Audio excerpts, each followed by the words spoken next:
Hello बच्चों, reasoning का अभी तक एक टॉपिक हम कंप्लीट कर चुके हैं, कैलेंडर। अब एक दूसरा टॉपिक ले रहे हैं जिसको हम क्या बोलते हैं, डाइस। हिंदी में क्या बोलते हैं, पासा। तो यहाँ पर लिखो डाइस। तो देखो, बचपन में आपने गेम खेला था जिसको हम क्या बोलते हैं, लूडो गेम। तो उसमें एक आकृति थी जिसमें 1 से लेकर 6 अंक अंकित होते थे और उसको आप उछालते थे। तो वो जो आकृति है उसी को हम क्या बोलते हैं, पासा। तो आपको पता है उसमें लंबाई, चौड़ाई और ऊंचाई इक्वल थे। तो एक ऐसी आकृति जिसकी लंबाई, चौड़ाई, ऊंचाई इक्वल होती है उसको हम क्या बोलते हैं, घन। और उस आकृति को हम क्या बोलते हैं, 3D, क्योंकि उसके पास लंबाई भी है, चौड़ाई भी है, ऊंचाई भी है। तो जो वो घन था उसी को हम क्या बोलते हैं, पासा। तो यहाँ पर जो पासा है उसकी परिभाषा लिखो। एक AC, एक AC, यहाँ पर जो 3D होता है उसको हिंदी में क्या बोलते हैं, त्रिआयामी आकृति। तो एक AC 3D आकृति या फिर त्रिआयामी आकृति जिसकी लंबाई, चौड़ाई और ऊंचाई इक्वल होती है। यहाँ पर हम क्या लिख रहे हैं, समान। इक्वल का साइन लगाया ना, ये क्या होता है, समान। तो इस आकृति को हम क्या बोलते हैं, घन। और इसी को, इस आकृति को ही हम क्या बोलते हैं, पासा। तो पासा क्या होता है, डाइस क्या होता है, इसकी डेफिनेशन समझ में आ गई। ठीक है। तो अब जो पाइस है उसके कुछ गुण धर्म हैं, उसकी कुछ प्रॉपर्टीज़ हैं, उनको लिस्ट आउट करते हैं।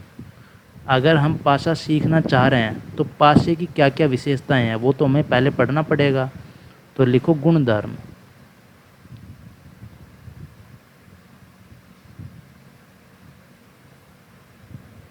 तो यहाँ पर लिखो, पहले गुण धर्म की बात कर रहे हैं।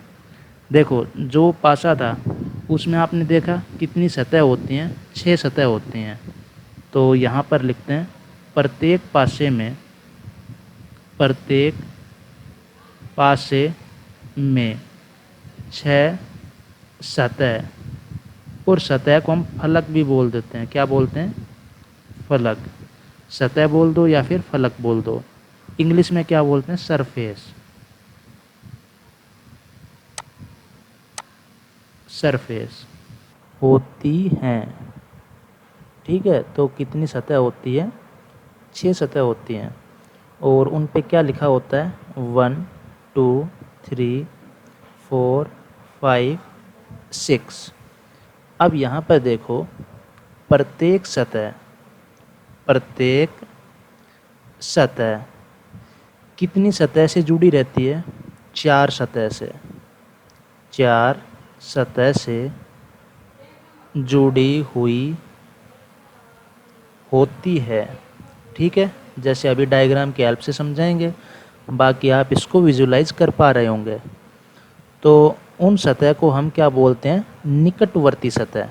जो सतह किसी सतह से जुड़ी हुई होती हैं, जैसे मान लो कोई सतह है, यहाँ पर देखो मैं इसको एक्सप्लेन करने की कोशिश कर रहा हूँ कि निकटवर्ती सतह का मतलब क्या है। डायग्राम की हेल्प से ज़्यादा अच्छे से आप इसको समझ पाएंगे। तो यहाँ पर देखो, ये ऐसा कुछ डायग्राम है। यहाँ पर अगर इस सतह की बात करें तो ये सतह 4 सतह से जुड़ी हुई है। देखो, 1 2, एक इसके इधर है लेफ्ट में, और एक कहाँ पे है, नीचे। तो ये सतह कितनी सतह से जुड़ी हुई है, 4 सतह। तो ये जो 4 सतह है ना, इन्हीं को हम क्या बोलते हैं, निकटवर्ती सतह। निकटवर्ती सतह। समझ में आया, निकटवर्ती सतह किन्हें कहते हैं। यहाँ पर ये जो 4 सतह है ना, ये 1, यहाँ पर 2, यहाँ पर 3, यहाँ पर 4, ये सभी क्या कहलाती हैं, निकटवर्ती सतह। अब यहाँ पर देखो, जो सतह इससे नहीं जुड़ी हुई है उसको हम क्या बोलते हैं, विपरीत सतह। तो यहाँ पर लिख लो, एक सतह, एक सतह जो नहीं जुड़ी हुई है, जो नहीं जुड़ी हुई है, उसे हम क्या बोलते हैं? विपरीत सतह। विपरीत सतह। अब यहाँ पर इसकी दूसरी प्रॉपर्टी देखिए। देखो क्या होता है, अगर पासे को आप सामने से देखेंगे तो केवल और केवल आप 3 सतह को देख सकते हैं, और जो उन सतह की विपरीत सतह है ना, उनको आप नहीं देख सकते।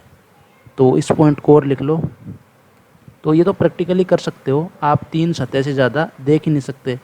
डायग्राम बना देंगे तो उसमें देख लेना। देखो यहाँ पर सामने से पासे को सामने से देखने पर तीन सतह दिखाई पड़ते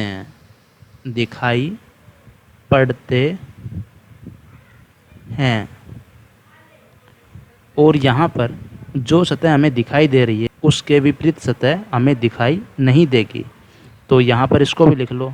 जो सतह दिखाई देती है, जो सतह दिखाई देती है, उसके विपरीत सतह दिखाई नहीं पड़ती। उसके विपरीत सतह दिखाई नहीं पड़ती। जैसे यहाँ पर देखिए, डायग्राम बना के आप समझा देते हैं आपको। देखो यहाँ पर ये है आपका डाइस, और इसको कुछ इस तरीके से देखो। यहाँ पर सामने से आपको ये केवल 3 सतह दिखाई देंगी। एक ये वाली, दूसरी सतह आप ये मान लो, और तीसरी सतह आप देखो यहाँ पर दिख रही है साइड में, ये वाली। तो आप ये केवल 3 सतह देख सकते हैं, ठीक है। और इनके जो विपरीत सतह हैं वो आपको दिखाई नहीं पड़ेगी। तो ये इसका दूसरा गुणधर्म है। अब लिखो तीसरा गुणधर्म। देखो जो पासे हैं वो मुख्यतः 2 प्रकार के होते हैं। एक तो स्टैंडर्ड पासा होता है जिसके कुछ रूल्स हैं, ठीक है, और एक साधारण पासा होता है। तो इनको और लिखो, ये क्या होते हैं? देखो पासे मुख्यतः 2 प्रकार के होते हैं।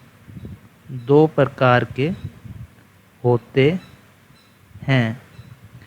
देखो यहाँ पर पहला क्या है? सामान्य पासा, जिसको इंग्लिश में क्या बोलते हैं? नॉर्मल डाइस, और नॉन या फिर नॉट स्टैंडर्ड डाइस। दूसरा क्या होता है? मानक पासा, जिसको सिंपली क्या बोलते हैं? Standard dice. तो ये 2 तरीके के डाइस होते हैं। अब इनमें क्या डिफरेंस होता है, इसको समझने के लिए एक एग्ज़ाम्पल ले लेते हैं। एग्ज़ाम्पल की हेल्प से आपको दोनों समझ में आ जाएंगे। देखो यहाँ पर एक पासा है, मान लो यहाँ पर सिंपली ऐसा कुछ हमें दिया हुआ है यहाँ पर, और यहाँ पर मान लो लिखा हुआ है 2 3 7, और एक पासा और दिया हुआ है, मान लो यहाँ पर ऐसा कुछ लिखा हुआ है। यहाँ पर देखो, यहाँ पर मान लो 6 5 1। तो जो सरफेस हमें दिखाई दे रही हैं उनमें किन्हीं भी 2 निकटवर्ती सतह का योग अगर 7 हो जाए तो वो पासा क्या होगा? साधारण पासा। देखो यहाँ पर निकटवर्ती सतह कौन कौन सी हैं? देखो यहाँ पर ये कितना लिखा हुआ है? ये 4 लिखा हुआ है, ये 7 नहीं है। यहाँ पर ये कितना है? 4। 7 थोड़ी हो सकता है ना, तो यहाँ पर कर लो आप 4। तो देखो यहाँ पर ये 2 निकटवर्ती जो सतह हैं इनका योग क्या हो रहा है? 7। यहाँ पर देखो ये 2 निकटवर्ती सतह हैं, इनका योग क्या हो रहा है? 7। मीन्स जब भी आपको डायग्राम में 2 सतह का योग आपको 7 दिख जाए तो आप समझ जाओ वो कौन सा पासा है? साधारण पासा। तो लिखो यहाँ पर ये क्या है? साधारण पासा। और हिंट करके लिख लो यहाँ पर, किन्हीं दो निकटवर्ती, किन्हीं दो निकटवर्ती सतह का योग, सतह का योग आपको क्या मिलेगा? 7। और अब इसकी एक विशेषता और लिख लो। यहाँ पर जो साधारण पासा है इसकी विशेषता लिखो कि जो विपरीत सतह हैं, विपरीत सतह, इनका जो योग है, विपरीत सतहों का योग कभी भी 7 नहीं होगा। जैसे यहाँ पर समझाने के लिए मैं अगर आपको बताऊँ तो ये एक सतह, यहाँ पर क्या लिखा हुआ है? 3। तो इसके नीचे वाली जो सतह होगी ना उस पर आपको 4 लिखा हुआ नहीं मिल सकता, ठीक है ना। वो तो आपको दिख रहा है, यहाँ पर है। डेफिनेटली इसके नीचे नहीं होगा, क्योंकि अगर इसके नीचे हो गया तो योग क्या हो जाएगा? 7। विपरीत सतह का मतलब क्या? 3 के विपरीत सतह तो नीचे मिलेगी ना। इसलिए इसमें आपको विशेषता याद रखनी है कि विपरीत सतहों का योग 7 नहीं हो सकता, ठीक है। अब एक्सप्लेन करने की कोशिश करते हैं कि मानक पासा क्या होता है। तो यहाँ पर देखो, इसको भी डायग्राम की हेल्प से समझने की कोशिश करो। यहाँ पर एक पासा है जो हमें दिया हुआ है, और इसी तरीके से यहाँ पर देखो एक पासा और दिया हुआ है। दोनों पासे क्या होंगे? मानक पासे। देखो यहाँ पर क्या लिखा है? 1 2 3। यहाँ पर लिखा है मान लो 4 5 6। इनमें देखो किन्हीं भी दो सतह का योग, इनका इनका इनका, किन्हीं का भी जो योग है वो 7 नहीं है। इसलिए ये क्या है? मानक पासा। समझ में आया? देखो इनमें भी किन्हीं भी एडजेसेंट फलक को देखें तो इनका योग 7 नहीं है। तो ये क्या है? मानक पासे। और इनकी एक विशेषता लिखो। इनकी विशेषता क्या होती है कि विपरीत सतहों का योग, विपरीत, विशेषता लिखो, विपरीत सतहों का योग, विपरीत सतहों का योग कितना होगा? 7। जैसे यहाँ पर देखो, यहाँ पर क्या? 1 के विपरीत सतह यहाँ पर क्या मिलेगी आपको? जो 1 है ना, ये फ्रंट पे दिख रहा है, ये इसके जो पीछे की सतह है जो हमें दिख नहीं रही है उस पर कितना लिखा मिलेगा? डेफिनेटली आपको 6। 2 लिखा हुआ है यहाँ पर, तो इसके नीचे की जो सतह होगी उस पर आपको 5 लिखा मिलेगा। और 3 के पीछे आपको क्या मिलेगा? 4। मीन्स 3 के विपरीत सतह 4 है और 4 के विपरीत सतह 3 है। 2 के विपरीत सतह 5 है, तो 5 के विपरीत सतह क्या है? 2 है। इसी तरीके से 1 अगर 6 की विपरीत सतह है तो 6 की 1 होगी, ठीक है। तो यहाँ पर ये आपको समझ में आया? ये क्या है? विपरीत सतह है। ये क्या है? विपरीत सतह आपस में। तो ये केवल जो मानक पासा होता है उसी के केस में होता है, क्योंकि जो मानक पासा है उसकी विशेषता ये है कि विपरीत सतह का योग कितना होगा? 7। तो अगर एक सतह के बारे में पता है तो विपरीत सतह हम निकाल लेंगे, ठीक है। तो ये जो दोनों विशेषताएं हैं ये आपको याद रखनी है। और परीक्षा में अगर क्वेश्चन आएगा तो कैसे पता करोगे मानक पासा है या फिर साधारण पासा? वो तो हमने परिभाषा बता दी। अगर आपको जो पासा दिया हुआ है उसमें किन्हीं भी दो फलक का योग अगर आपको 7 दिख रहा है, इसका मतलब वो साधारण पासा है, अदरवाइज़ क्या है? मानक पासा, ठीक है। यहाँ पर देखिए हमने हेडिंग में क्या लिखा है? सामान्य पासा। उसकी जगह आपको जनरली आपको साधारण पासा लिखा हुआ मिलेगा। तो इसको यहाँ से रिमूव करके यहाँ पर इसकी जगह आप लिख लो साधारण पासा, क्योंकि इन जनरल केस में आपको क्या लिखा मिलेगा? साधारण पासा। और फिर इसको क्या बोलेंगे? सिंपल डाइस, ठीक है। तो यहाँ पर ये करेक्शन कर लो। और बाकी इसको दूसरा नाम से हम क्या बोल सकते हैं? इसका दूसरा नाम क्या है? नॉन स्टैंडर्ड डाइस, यहाँ पर स्पेलिंग ठीक कर लो, DICE। तो यहाँ पर लिखो क्या है ये, साधारण पासा, सिंपल डाइस। तो अब देखिए परीक्षा में जो पासा है उसके अंतर्गत 3 प्रकार के क्वेश्चन पूछे जाते हैं जनरली।